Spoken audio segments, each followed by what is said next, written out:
মানুষ কাপড় পরা জানতো না, কে শিখিয়েছে? আল্লাহ পাক। এমনকি কিভাবে কাপড় পরিধান করতে হবে, কিভাবে চাষবাস করতে হবে, কিভাবে এই পৃথিবীতে বেঁচে থাকতে হবে, এগুলো আল্লাহ রাব্বুল আলামিন জিবরাইল আলাইহিস সালামের মারফতে শিখিয়েছেন। আল্লাহ পাক পোশাক নাজিল করেছেন। শুরুতে মানুষ গাছের ছালপাতা পরে থাকতো না, এগুলো মিথ্যা কথা। আল্লাহ রাব্বুল আলামিন আসমান থেকে পোশাক নাজিল করেছেন প্রথম।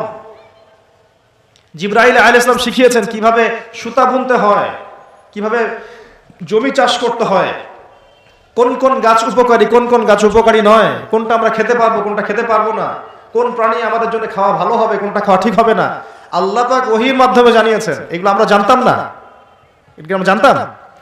এমনকি কোন গাছে ঔষধি গুণাগুণ আছে, এটা আদম আলাইহিস সালামকে কে জানিয়েছে?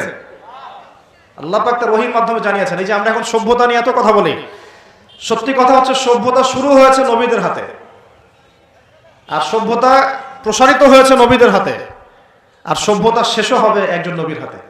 সেই নবীর নাম কি? ঈসা আলাইহিস সালাম। Very good. সেই নবীর নাম কিন্তু ঈসা ইবনে মারইয়াম। তার হাতে সভ্যতা শেষ হবে। ওইটা লাস্ট একটা সভ্যতা পৃথিবী দেখবে অচিরেই সামনে। এই উম্মতের হায়াত কত, মানে এখন কত বছর চলছে? এই উম্মতের বয়স চলছে প্রায় 1444 বছর। 1400, এটা কত হিজরি বলেন? 1444 হিজরি। এর আগে আরো 10 বছর যোগ করতে পারেন, বা 13 বছর যোগ করতে পারেন, তাহলে 1444 আর 13 কত হয়? 54, 57 ধরা যায়। এই যে 1450 বছরের মতো। এটা হলো আমাদের এখন সময় চলছে। নবী সাল্লাল্লাহু আলাইহি ওয়াসাল্লাম নবী হওয়ার পরে 1450 বছর চলে গেছে। তো এই 1450 বছরের মধ্যে প্রথম 23 বছর আল্লাহ নবী সাল্লাল্লাহু আলাইহি ওয়াসাল্লাম নিজে ইসলাম প্রতিষ্ঠা করে চলে গেছেন। যার প্রথম 13 বছর মক্কায়, পরের 10 বছর মদিনায়। এই 23 বছর সময় নিয়ে তিনি পুরো জাজিরাতুল আরবে ইসলাম প্রতিষ্ঠা করে গেছেন। প্রতিষ্ঠা মানে কি? প্রতিষ্ঠা মানে হচ্ছে একটা সমাজের মানুষ 5 ওয়াক্ত নামাজ পড়ে, যাকাত দেয়, তারা সৎ কাজে আদেশ করে, অসৎ কাজে নিষেধ করে। একটা সমাজের মধ্যে আল্লাহ পাকের যে নাজিলকৃত বিধান, ওই অনুযায়ী ফয়সালা করা হয়। এটা হলো ইসলাম প্রতিষ্ঠা করা। আমি এখন কি করছি? আমি ইসলামের দাওয়াত দিচ্ছি। এখন আমি কি করছি?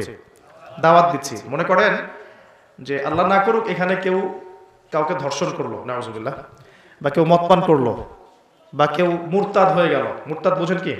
ইসলাম ত্যাগ করে চলে যাও। হ্যাঁ, এরকম বড় বড় হুদুদের মতো পাপ কেউ করলো, আমি তাকে কোনো শাস্তি দিতে পারবো না। পারবো না। আর কোন কোন ক্ষেত্রে আমাদের প্রশাসন এবং বিচার বিভাগও তাকে সেই শাস্তি দিতে পারবে না যা কোরআনে আছে, হাদিসে আছে। আমি খুব নম্রভাবে, সরলভাবে সত্য কথাগুলো বলার চেষ্টা করছি। কোরআনে একজন ব্যক্তি যদি ব্যভিচার করে, ব্যভিচার বুঝি, যেটা এখনকার ফ্যাশন হয়ে গেছে, ঠিক আছে না? 100 বেত্রাঘাত। কত বেত্রাঘাত? যদি অবিবাহিত হয়, যদি অবিবাহিত হয়। আর অবিবাহিতদের এই পরিসংখ্যান কত আল্লাহ ভালো জানেন। আমরা দোয়া করি আল্লাহ পাকে সমস্ত পথভ্রষ্ট দিনী ভাই বোনকে আল্লাহর পথে ফিরে আসার তৌফিক দান করুন।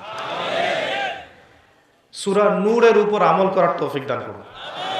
আল্লাহ পাক আমাকেও যেন তৌফিক দেন, আপনাদের সবাইকে তৌফিক দেন।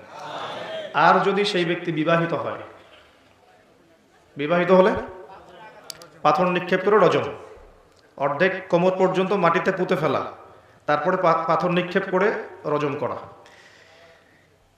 আমি এটার ওয়াজ আপনাকে করতে পারবো, এখন দাওয়াত দিতে পারবো যে দেখুন, জেনা থেকে দূরে থাকুন, বা আমরা সবাই জেনা থেকে দূরে থাকি।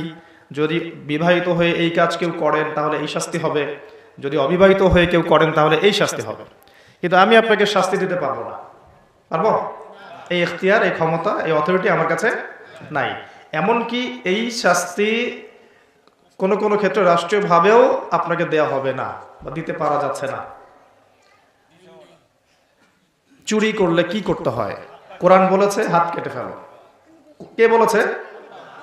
কোরআন কার বাণী? এটা কি আমাদের বানানো কোনো কিতাব? নাউজুবিল্লাহ। কোরআনের এক একটা বর্ণ, নুক্তা যে আল্লাহর পক্ষ থেকে এসেছে, কোনো সন্দেহ আছে? এবং এর মধ্যে যে প্রত্যেকটা বিষয় সমাধান আছে, এতে কোনো সন্দেহ আছে?